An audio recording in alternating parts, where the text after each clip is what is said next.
Here's a Tales from the Crypt Data East MPU that came in.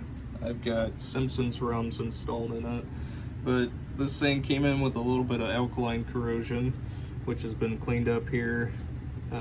I've replaced quite a few components there in that section that was corroded there.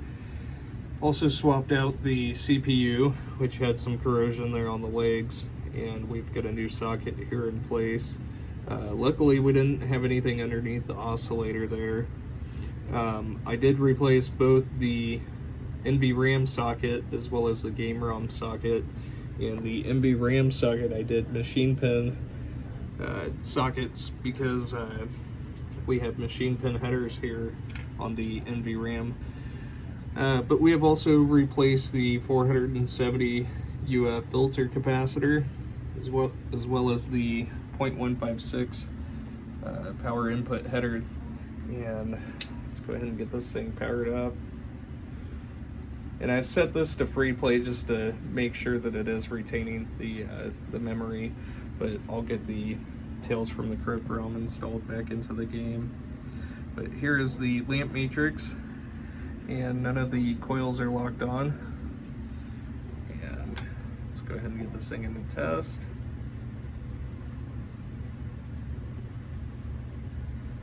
So no soundboard, so we'll go ahead and skip that. Put it cycling through the displays, and everything is 100% there. And into switch test, so just moving diagonally through the matrix, testing both rows and columns, and all 64 switches are reporting correctly. And into all lamps. So Data East is a little thing that they do there with the all lamp test. And so that was the rows and columns there, and then all the single lamps.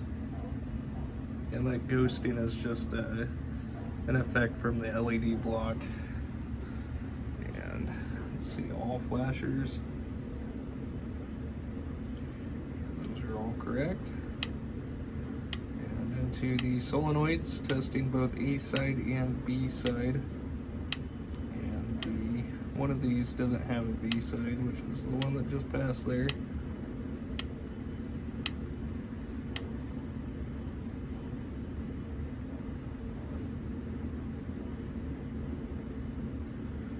And into the special solenoid section. These are also controlled by the switches, and those are all working correctly. And that concludes the test here for it. And I went ahead and verified the ROM. What I'll do is I'll go ahead and get a label on that and get this packaged up and sent back to you. Thank you so much.